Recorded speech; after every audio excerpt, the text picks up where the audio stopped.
Okay, good morning, everyone.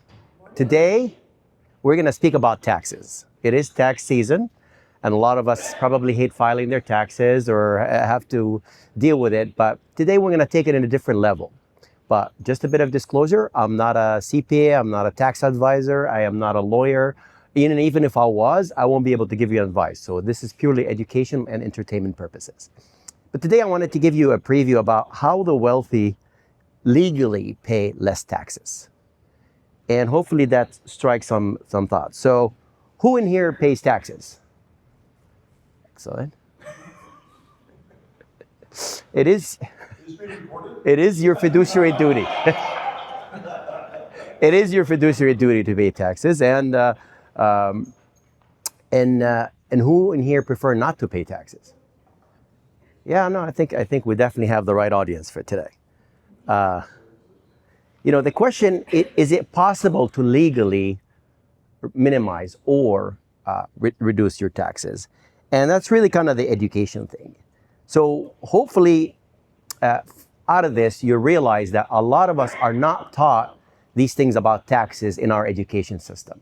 So a lot of us learn about taxes as we start working and filing taxes and asking questions. So financial literacy is not really taught. It's something that we over time learn. Unless you become a CPA, then it's something that's really taught for you.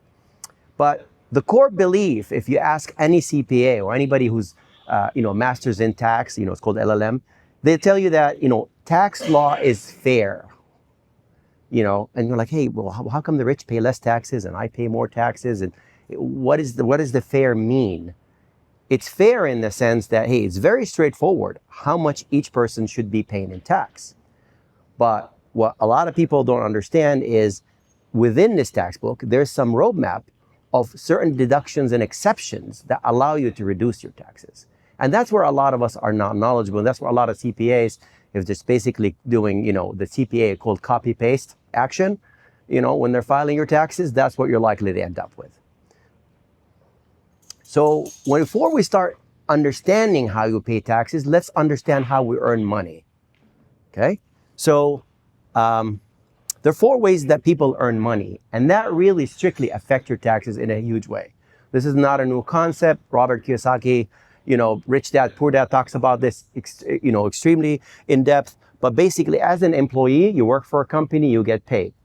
You get a W-2, that's the form that gets scheduled, and based on that, you're going to pay your taxes. Now you become a specialist. Let's say you become a CPA or a lawyer or a financial advisor, and you're basically self-employed. Now it's a different type of tax structure. The next level is like if you're a business owner, now you have your own business, and you have, you're not just a lawyer, self-employed, but now you have a business firm. So you have an actual business, and you're hiring, lawyers underneath you. It's a different structure in terms of how you earn money and also how you pay taxes. And then the final part is like if you're a professional investor, you're an investor, you actually invest your money and now you get returns on that money. Now, the interesting part about this is for each one of those categories, I gave you what's the typical range you're likely to see in terms of taxes. For an employee, about 40%, probably living in California, making over 250, you're looking a little bit more than that. As a self-employed, 60%, mainly because there's a lot of self-employment tax that when you're an employee, your company's paying on your behalf. That's the self-employment portion of it, which is about 7.5%. As a business owner, as you can see, it's lower.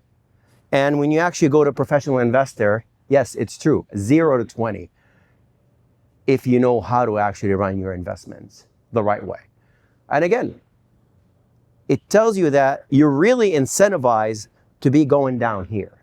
So if you start to earn all your money here, it's very different tax bill versus if you're here or here.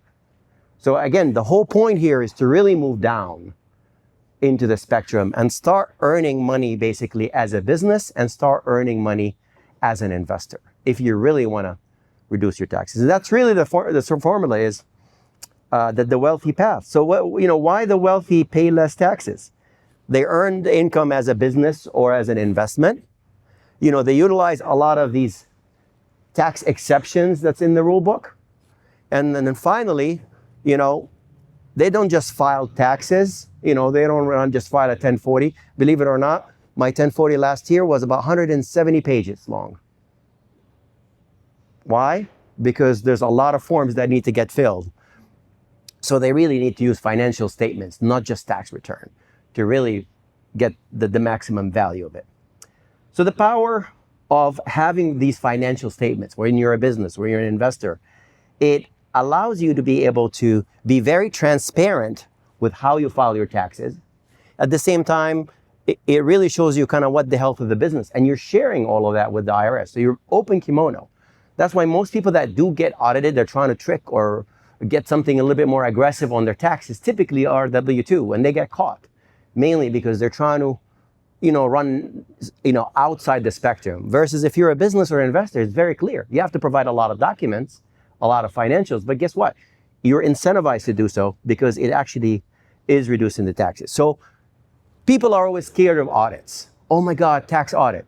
Well, I'll tell you, if you're in this category and you're an employee and self-employed, you're always going to fear audit, because if you're trying to cut down corners to cut down your taxes, most likely you're going to get audited because everything is exposed. On the other hand, if you're a business owner or a professional, you're mandated to provide all the financials. So not only your probability of an audit is lower, because you're giving everything for them to show, the likelihood of you getting audited is actually lower. And that's part of the reason why you really get incentivized. Believe it or not, public companies are audited twice yearly. You're like, what do you mean? Well, first by the CPA, and next when they actually file with the IRS, right? Because a public company has to, run through all their compliance. So the key concept is, if you look at the tax law, it's about 6,000 pages. A couple of pages tell you, hey, you make this much income, you got to pay that much taxes. And here's the brackets associated with it. But that's only a couple of pages. Well, what happened with the 5,998 pages? It's all spelling out all these exceptions. And the question is, are you working with the right CPA or tax strategist? I'm not one. I have worked with one. I have a whole tax team. I have a tax attorney, a tax strategist, a bookkeeper. Everybody is working to ensure everything is optimized and make sure that everything is spelled out the right way, filed the correct way. So I'm really making use of every exception. People call them tax loopholes. These are all legal. And you don't have to be ultra wealthy to use them. They're there available for you. At the end of the day, do you want to use it or not? So at the end of the day, you really become a partner with the government. You're showing them all your books. They're showing you all these exceptions. And you're like, hey, I'm using all these exceptions. That's why, my tax filing is 200 pages long. So what does that happen? So the government really rewards you. If you're a business and you're creating jobs, again, tax break. If you're providing housing, in the real estate and everything else, tax break. If you're investing in energy and agriculture, tax breaks. This is just an example. Again, at the end of the day, you don't have to be a big player to really utilize all of this. And that's really what I wanted you to leave this presentation thinking about. For example, why do I like real estate investing? Because of a lot of tax breaks and incentives. I always come here every week and tell you about it, but probably until you start to experience it and feel it, it starts to really make sense. So I say, before you start learning about real estate, before you start investing, understand the tax efficiencies that are available for you as a real estate investor, and then decide if you want to go that path.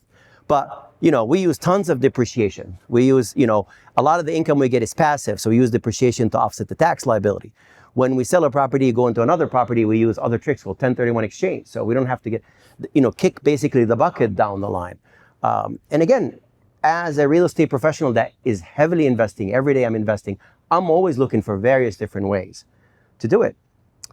So, how to transition, people say, hey, I want to lower my taxes. There's no one magical pill to do that. You really need to be working at this proactively. Don't wait until April 14 to figure out, what tax things I can do for 2024.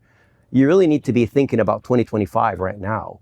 What are the steps I need to do that my 2025 tax bill is lower? There are some things you could do back in 2024. There's a whole lot of things, but ideally you need to be working with your team. I call it the tax team. And it's critical to do that. So the final takeaway, these strategies are available. It's not for the rich. Everybody can do them. with the right level of education and investigation, I call it curiosity, believe it or not, everybody in here would be able to implement a lot of these. And again, do it the legal way and do it based on what's available for you in the book, in the tax book. Thank you.